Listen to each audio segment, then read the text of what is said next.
ಪ್ರೀತಿಯ ವಿದ್ಯಾರ್ಥಿಗಳೇ, ನಾವೀಗ 43 ಮತ್ತು 44ನೇ ಪ್ರಶ್ನೆಗಳನ್ನು KCET ಮ್ಯಾಥಮೆಟಿಕ್ಸ್ DVಗೆ ಬೆಂಗಳೂರು 1500 ಪ್ರಶ್ನೋತ್ತರಗಳನ್ನು ಡಿಸ್ಕಸ್ ಮಾಡ್ತಾ ಇದ್ದೀವಿ. ನಿಮಗೆ ಈ ಚಾನಲಿಂದ ಉಪಯೋಗ ಆಗ್ತಾ ಇದ್ದರೆ ದಯಮಾಡಿ ಸಬ್ಸ್ಕ್ರೈಬ್ ಮಾಡಿಕೊಡಿ. Question integral of e⁴ax sin bx ಅಂತಿದೆ. e⁴ax sin bxಗೆ ನಾನೊಂದು ಫಾರ್ಮುಲಾ ಹೇಳ್ಕೊಡ್ತೀನಿ. ಈ ಫಾರ್ಮುಲಾವನ್ನು ನೆನ್ಪಿಟ್ಕೊಡಿ, ತುಂಬ easy. e⁴ax divided by a square plus b square a sin bx minus b cos bx, a sin bx minus b cos bx ಅಲ್ವಾ? ಹೌದಾನೆ? So ಈ formula ತುಂಬ important formula. So ಈ formula ಬಂದರೆ ನೀವು ಯಾವ ಥರದ್ದು ಏನೇ ಒಂದು ಪ್ರಾಬ್ಲಮ್ ಕೊಟ್ಟರು ಮಾಡ್ಕೋಬೋದು.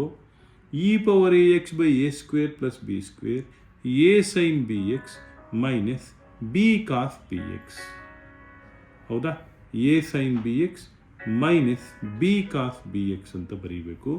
ನನ್ of this is the answer ಆದರೂ ಕೂಡ ನೆನಪಿಟ್ಕೊಳ್ಳಿ, correct answer e⁴ax by a square plus b square a sin bx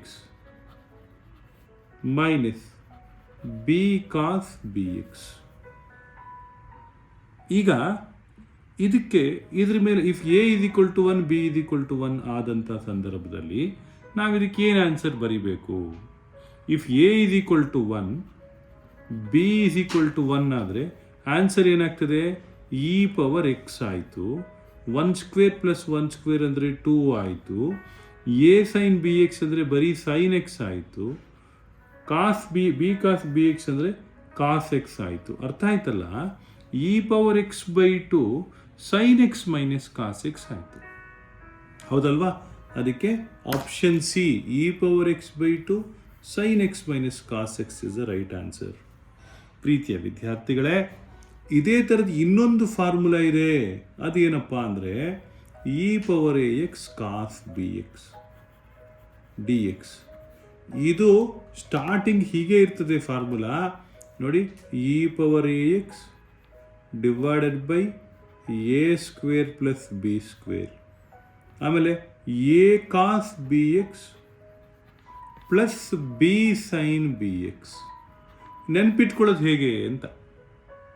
e⁴ax by a square plus b square ಬರೆದ್ರ ನೋಡಿ, ಈ a ಬರೀರಿ, sin bx ಬರೀರಿ. ನೋಡಿ ಈ ಕಡೆಯಿಂದ ನೆನ್ಪಿಟ್ಕೊಳ್ಳಿದ್ರೆ a ಬರೀರಿ, sin bx ಬರೀರಿ, ಮೈನಸ್ ಬರೀರಿ, sin bx ಡಿಫ್ರೆನ್ಶಿಯೇಟ್ ಮಾಡಿದ್ರೆ ಬರೋದನ್ನು ಬರೀರಿ. e⁴ax cos bxಗಾದರೆ a ಬರೀರಿ, cos bx ಬರೀರಿ, ಆಯಿತಾ?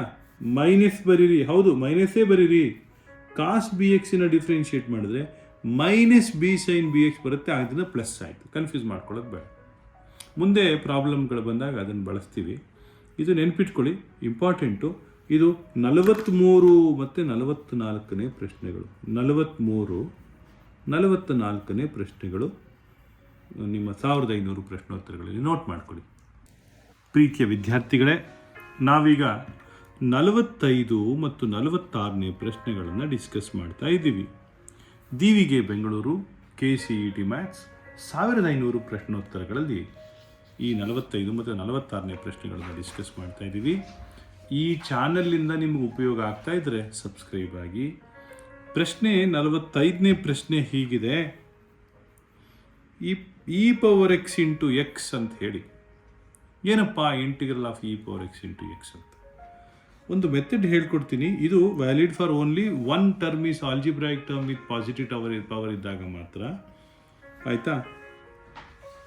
e⁴x ಅನ್ನು ಇಂಟಿಗ್ರೇಟ್ ಮಾಡಿ ಮೈನಸ್ ಬರೀರಿ, ಮತ್ತೆ ಈ e⁴x ಅನ್ನು ಇಂಟಿಗ್ರೇಟ್ ಮಾಡಿ ಪ್ಲಸ್ ಬರೀರಿ, e⁴x ಅನ್ನು ಹಾಗೆ ಇಂಟಿಗ್ರೇಟ್ ಮಾಡಿ ಆ ಪೊಸಿಷನ್ ಕಂಟಿನ್ಯೂ ಮಾಡ್ಕೊಂಡು ಹೋಗಿ. ಮೊದಲು ಎಕ್ಸ್ ಇದೆಯಲ್ಲ ಅದನ್ನು ಹಾಗೆ ಬರೀರಿ, ಮೈನಸ್ ಬರೆದಿರ್ತೀವಲ್ವಾ, ಎಕ್ಸ್ ಅನ್ನು ಡಿಫ್ರೆನ್ಶಿಯೇಟ್ ಮಾಡಿ 1 ಆಯಿತು. ಈ 1 ಡಿಫ್ರೆನ್ಶಿಯೇಟ್ ಮಾಡಿ 0 ಆಯಿತು. ಇನ್ನು ಸಿಂಪಲ್ ಭಾಷೆಯಲ್ಲಿ e⁴x ಇಂಟು ಎಕ್ಸ್ ಮೈನಸ್ 1 ಅಂತ ಬರಿಬೋದು. ನಿಮಗಿದು ಬೇಡ ಅಂತಂದರೆ ಇನ್ನೊಂದು ಮೆಥಡ್ ಹೇಳ್ಕೊಡ್ತೀನಿ, ಬಹಳ ಸಿಂಪಲ್ ಮೆಥಡು, ರೈಟ್?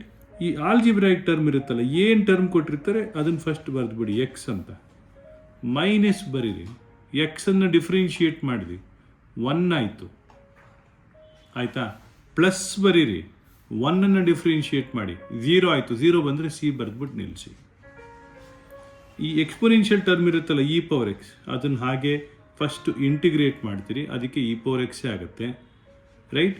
ಇದನ್ನು ಮತ್ತೆ ಇಂಟಿಗ್ರೇಟ್ ಮಾಡಿ ಇ ಪವರ್ ಎಕ್ಸ್ ಆಗುತ್ತೆ. ಇದು ಇಂಟಿಗ್ರೇಟ್ ಆಗಿ ಬರುವಂಥದ್ದು, ಇದರ ಇಂಟಿಗ್ರೇಷನ್ ಇದು ಹೇಗೆ ಗೊತ್ತಾ? ಫಸ್ಟು ಫಂಕ್ಷನ್ ಹಾಗೆ ಇರ್ತದೆ, ಅದರ ಡಿಫ್ರೆನ್ಷಿಯೇಷನ್ ಅದರ ಡಿಫ್ರೆನ್ಷಿಯೇಷನ್ ಇದು ಡ್ಯಾಶ್, ಇದು ಇಂಟಿಗ್ರಲ್, ಅರ್ಥ ಮಾಡ್ಕೊಳ್ಳಿ. So X into X minus 1 into E power X, option D is correct. ಈ ಪ್ರಶ್ನೆಯನ್ನು ಡಿಸ್ಕಸ್ ಮಾಡೋಣ. 46ನೇ ಕ್ವಶನನ್ನು ಡಿಸ್ಕಸ್ ಮಾಡ್ತಾ ಇದ್ದೀನಿ ವಿದ್ಯಾರ್ಥಿಗಳೇ. ಈ ಬ್ಲೂ ಕಲರಲ್ಲಿ ಏನು ಬರೀತಾ ಇದ್ದೀನಿ ಅದು 46ನೇ ಪ್ರಶ್ನೆ. ನೋಡಿ, ಈಗಾಗಲೇ ಹೇಳ್ಕೊಟ್ಟಿದ್ದೀನಿ, ಅದೇ ಪ್ರೊಸೀಜರ್ ಬರಿತಾ ಇದ್ದೀನಿ. ಫಸ್ಟು ಎಕ್ಸ್ ಸ್ಕ್ವೇರನ್ನು ಬರೆದೆ, ಮೈನಸ್ ಬರೆದೆ, ಎಕ್ಸ್ ಸ್ಕ್ವೇರನ್ನು ಡಿಫ್ರೆನ್ಷಿಯೇಟ್ ಮಾಡೋದಕ್ಕೆ 2x ಆಯಿತು, ಪ್ಲಸ್ ಬರೆದೆ, 2xನ್ನು ಡಿಫ್ರೆನ್ಷಿಯೇಟ್ ಮಾಡೋದಕ್ಕೆ 2 ಆಯಿತು, ಮೈನಸ್ ಬರೆದೆ, 2 ಡಿಫ್ರೆನ್ಷಿಯೇಷನ್ ಈಸ್ 0, ಆದ್ದರಿಂದ ಪ್ಲಸ್ ಸಿ ಬರೆದ್ಬಿಟ್ಟು ಅಲ್ಲಿಗೆ ನಿಲ್ಲಿಸ್ತಾ ಇದ್ದೀನಿ. ಈ ಇ ಪವರ್ ಎಕ್ಸನ್ನು ಇಂಟಿಗ್ರೇಟ್ ಮಾಡಿದೆ, ಇ ಪವರ್ ಎಕ್ಸೇ ಆಯಿತು, ತಿರ್ಗಾ ಇ ಪವರ್ ಎಕ್ಸ್ ಇಂಟಿಗ್ರೇಟ್ ಮಾಡಿದಾಗ ಇ ಪವರ್ ಎಕ್ಸ್ ಆಯಿತು, ತಿರ್ಗಾ ಇ ಪವರ್ ಎಕ್ಸ್ ಇಂಟಿಗ್ರೇಟ್ ಮಾಡಿದಾಗ ಇ ಪವರ್ ಎಕ್ಸೇ ಆಯಿತು. ಆದ್ದರಿಂದ ಇ ಪವರ್ ಎಕ್ಸನ್ನು ಕಾಮನ್ ತೆಗೆದ್ರೆ X square minus 2x plus 2 ಆಯಿತು. ಅರ್ಥ ಆಯ್ತಾ? ಇದು ಒಂದು ಪ್ರೊಸೀಜರ್. ಆದರೆ ವಿದ್ಯಾರ್ಥಿಗಳೇ, ಇದಕ್ಕೂ ಏನಾದರೂ ಸಿಂಪಲ್ಲಾಗಿ ಬರಿಬೋದಾ ಅಂತ ಯೋಚನೆ ಮಾಡಿದ್ರೆ ಏನೂ ಇಲ್ಲ ಸಿಂಪಲ್ಲಾಗಿ ಬರೆಯೋದು. ಈ ಪ್ಲಸ್ಸು ಮೈನಸ್ಸು ಕರೆಕ್ಟಾಗಿದೆಯೋ ನೋಡ್ಕೊಂಬಿಡಿ.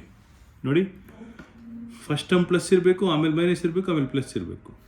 ಇದು ಕರೆಕ್ಟ್ ಇರ್ಬೋದು ಅಥವಾ ಇದು ಕರೆಕ್ಟ್ ಇರ್ಬೋದು, ಆಮೇಲೆ ನೋಡೋಣ ಯಾವ್ದು ಕರೆಕ್ಟು ಅಂತ. ಇದು ತಪ್ಪು ಯಾಕೆಂದರೆ ಪ್ಲಸ್ ಪ್ಲಸ್ ಪ್ಲಸ್, ಇದು ತಪ್ಪು ಯಾಕೆಂದರೆ ಪ್ಲಸ್ ಪ್ಲಸ್ ಪ್ಲಸ್. ಎಕ್ಸಾಮಲ್ಲಿ ಏನು ಮಾಡ್ತಾರೆ, ಈ ಥರ ಕೊಟ್ಟಿರಲ್ಲ, ಮೈನಸ್ ಮೈನಸ್ ಅಂತ ಕೊಟ್ಬಿಟ್ಟಿರ್ತಾರೆ. ಇವೆರಡರಲ್ಲಿ ಯಾವುದು ಕರೆಕ್ಟು ಅಂತ ಒಂದು ಕ್ವಶನ್. ಇಲ್ಲಿ ನಮಗೇನಪ್ಪ ಅಂತ ಹೇಳಿದ್ರೆ, ಇಲ್ಲಿ +1 ಬರಬೇಕಾ +2 ಬರಬೇಕಾ ಅನ್ನೋದೇ ಯೋಚನೆ ಶುರು ಆಗೋದು. +1 +2 ಅಂತಂದರೆ +2 ಯಾಕೆ ಅಂತ ಹೇಳಿದ್ರೆ ಎಕ್ಸ್ ಸ್ಕ್ವೇರ್ ಡಿಫ್ರೆನ್ಷಿಯೇಟ್ ಮಾಡಿದಾಗ 2 ಬರ್ತದೆ ಅಂತ ಹೇಳಿ. ಅರ್ಥ ಆಯ್ತಲ್ವಾ? ಹೀಗೂ ಕೂಡ ನೀವು ಅನಲೈಸ್ ಮಾಡ್ಬೋದು. ಇದು 45ನೇ ಪ್ರಶ್ನೆ ಮತ್ತು 46ನೇ ಪ್ರಶ್ನೆ ವಿದ್ಯಾರ್ಥಿಗಳೇ. 45 and 46th question among 1500 questions. Please make a note of this.